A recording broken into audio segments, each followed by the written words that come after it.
नमस्कार साथियों, आप जैसा कि जानते हैं कि अमेरिका के द्वारा जो ये मध्यस्थता के कारण जो ये सीज़ फायर होता है, आखिर इसके पीछे सच्चाई है क्या? क्या वास्तव में अमेरिका ने जो एक दिन पहले बोला है, यानी 9 तारीख को वो जेडी वेंस के द्वारा ट्वीट होता है कि भाई साहब हमें इस भारत पाकिस्तान युद्ध से कुछ लेना देना है ही नहीं। जब लेना देना नहीं था सर, तो आखिर 10 तारीख यानी 10 मई को ऐसा होता क्या है जिससे आप यानी आपके जो देश के राष्ट्रपति यानी डोनाल्ड ट्रंप है, पहले आकर के फुदक के ट्वीट करते हैं कि मैंने लॉन्ग टाइम लॉन्ग नाइट के मीटिंग के बाद मैंने ये सीज़ फायर करवा दिया है। इसके पीछे सबसे बड़ा मेन रीज़न क्या है, आज हम उसी टॉपिक पे बात करने वाले हैं। आप मेरे साथ बने रहिए, आपको हम एक डिटेल, एक स्टेप और एक मैप फॉर्मेट में आपको समझाने की कोशिश करता हूँ, जिससे आपको अंडरस्टैंडिंग बहुत अच्छी होगी। तो बहरहाल हम शुरू करते हैं। तो दोस्तों, इस लेक्चर में महत्वपूर्ण 4 चीज़ें ध्यान में आती हैं। पहला कि अचानक सीज़ फायर क्यों। दूसरा, क्या ये अचानक सीज़ फायर होता है तो क्या इसके पीछे न्यूक्लियर टेंशन बढ़ चुकी थी। और तीसरी महत्वपूर्ण बात ये सीज़ फायर होने के बाद क्या शांति बना हुआ है। और चौथी बात ये है कि क्या शांति बना हुआ है या फिर अभी भी विवाद जारी है। तो सबसे पहले समझते हैं कि आखिर सीज़ फायर हुआ क्यों। तो दोस्तों, जो ये सीज़ फायर हुआ है, आप खुद सोच के देखिए, आप भी बने होंगे, अप टू डेट होंगे, हर एक न्यूज़ मीडिया के थ्रू आप भी अपडेट होंगे, सारा देश अपडेट था कि भारत के तरफ से रिटेलिएट के तौर पे काफ़ी बड़े पैमाने पर जो है स्ट्राइक किए जा रहे थे पाकिस्तान के ऊपर। तो इन सब घबराहट के बीच कहीं ना कहीं पाकिस्तान जो है जो एक ऑप्शन ढूंढ रहा था कि किसी भी तरीके से जो भारत जो जिस तरीके से मैसिव अटैक कर रहा है उनके ऊपर, ये रुक जाए। लेकिन देश की जनता इसके बीच अभी भी बहुत सारी कन्फ्यूजन है, हमारे बीच भी कन्फ्यूजन है। क्यों? क्योंकि सरकार ने अपने तरफ से तो किसी भी तरीके के स्पष्टीकरण दिया ही नहीं, तो भाई हम लोग करें क्या। लेकिन उसी बीच यानी 10 मई को जब शाम 5 बजता है, तो उसके आसपास डोनाल्ड ट्रंप जो है अमेरिका के राष्ट्रपति, उनका एक ट्वीट वायरल होता है। तो आप एक बार देखिए खुद, ये ट्वीट था क्या। ये ट्वीट था कि after a long time to talk of mediator by the united state, I am pleased to announce that the India and Pakistan have agreed to full and immediate ceasefire, यानी immediate ceasefire की जो announce की जाती है। और congratulations to both countries on using common sense, यानी अपने common sense के आधार पर जो है ये दोनों काफ़ी सोच समझ के ये सीज फायर दे रहे हैं। अब आप ये समझ चुके हैं कि ये किस तरीके से ट्वीट आता है शाम 5 बजे यानी 10 मई को।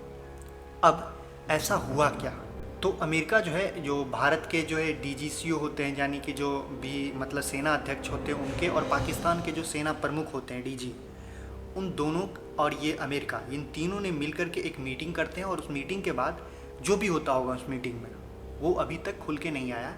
और उसके बाद जो है सीज़ फायर की अनाउंसमेंट की जाती है। और इसी सीज़ फायर के बाद जो है अमेरिका अपना ट्वीट करता है। तो लेकिन एक चीज़ समझने वाली बात ये है कि क्या वास्तव में न्यूक्लियर के लिए खतरा बन चुका था।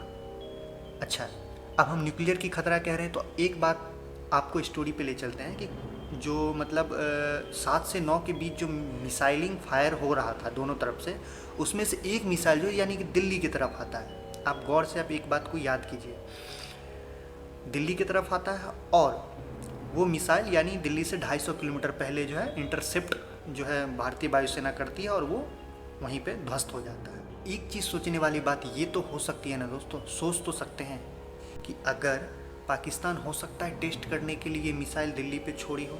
अच्छा, जो मिसाइल दिल्ली से 250 किलोमीटर पहले आके गिरी है, वो मिसाइल जो है एक परमाणु हथियार को लेकर के कहीं भी जा कर के उसे ड्रॉप करने के लिए कैपेबल है। तो ये मानने में क्यों आपत्ति हो सकती है कि न्यूक्लियर टेस्टिंग के लिए ही शायद वो मिसाइल छोड़ा।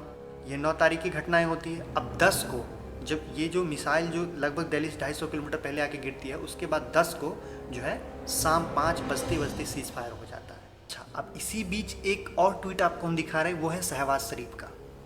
उसका ट्वीट देख के ये लगता है कि वो बिल्कुल डरा हुआ था, यानी बिल्कुल डर चुका था, क्योंकि जिस तरीके से इंडिया मैसिव अटैक कर रहा था, उस डर के कारण हो सकता है ये बौखला के न्यूक्लियर जो है अटैक कर दे। क्योंकि वो अपने जो उसका जो परमाणु संगठन का जो एक कमेटी है यानी एनसीए, उसका बैठक वो बुला रखा था।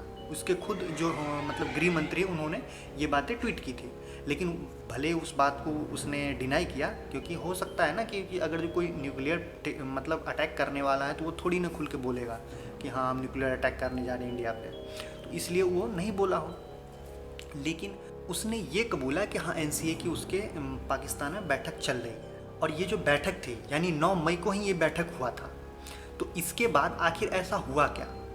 क्या भारत, हो सकता है मीटिंग में कुछ ऐसी कंक्लूजन निकला होगा कि भाई हम भारत पे न्यूक्लियर अटैक नहीं कर सकते हैं, हम भारत पे मतलब उससे नहीं जीत सकते हैं, उससे हमारी सारे सिस्टम या जो भी डिफेंस सिस्टम है सब बहुत कमज़ोर है।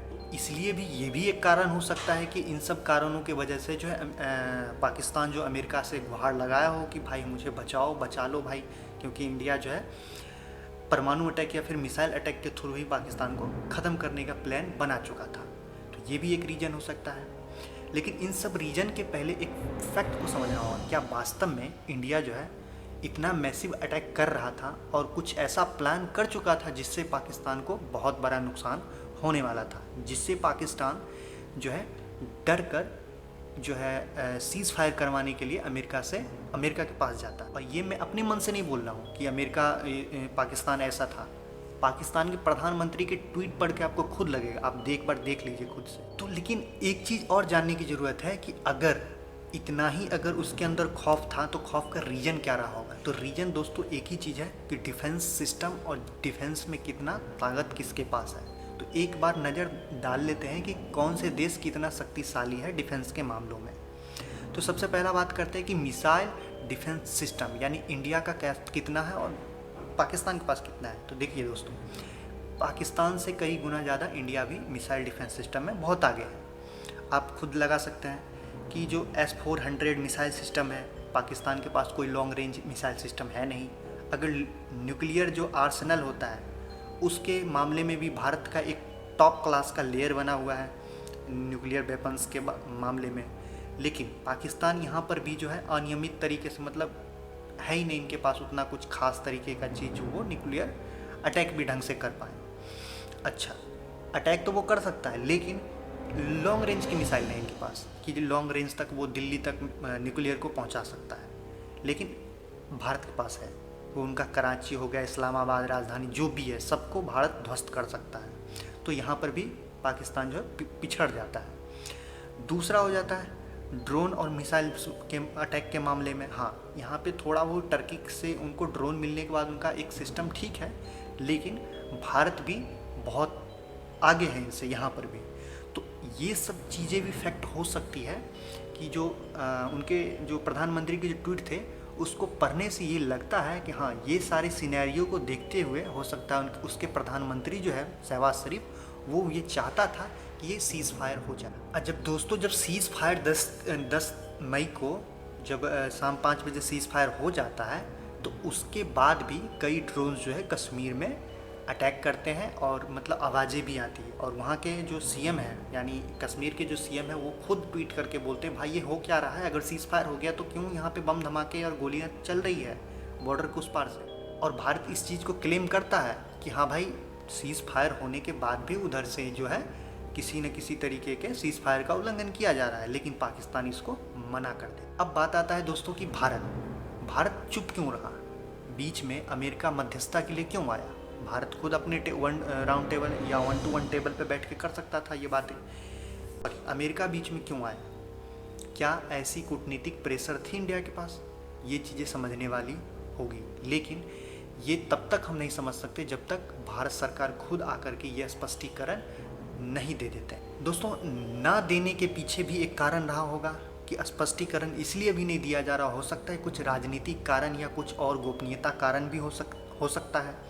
तो इसलिए भी जो है अभी हम लोग को हड़बड़ाने की ज़रूरत नहीं है, भारत सरकार खुद इसके बारे में जो है एक जानकारियाँ देगी, आज नहीं तो कल देगी ही देगी। अच्छा, अब जब हम सीज़ फायर होने के बाद की स्थिति की बात करें तो वो अभी भी जटिल बना हुआ है। भारत की तरफ से भी क्लियर मैसेज दिया गया है कि अब अगर किसी भी आतंकवादी गतिविधि या किसी भी सेना की तरफ से गतिविधि अगर पाकिस्तान की ओर से होता है तो उसको हम एक्ट ऑफ वॉर मानेंगे। और ऑपरेशन सिंदूर अभी समाप्त नहीं किया गया है, ये अभी चालू है। और हमें अपने दर्शकों से बस एक यही उम्मीद रहेगी कि आप अपनी राय भी व्यक्त जरूर करें, और हमारे साथ अगर ऐसी इन्फॉर्मेटिव वीडियो चाहते हैं एक सिस्टमेटिक ढंग से, एक थ्योरेटिकल ढंग से, तो आपके लिए हम लेकर के आते रहते हैं हर एक अप टू डेट। और उसके लिए आप हमारे चैनल को सब्सक्राइब कर लें ताकि आप तक सबसे पहले वीडियो पहुंचे। तब तक के लिए जय हिंद, जय भारत।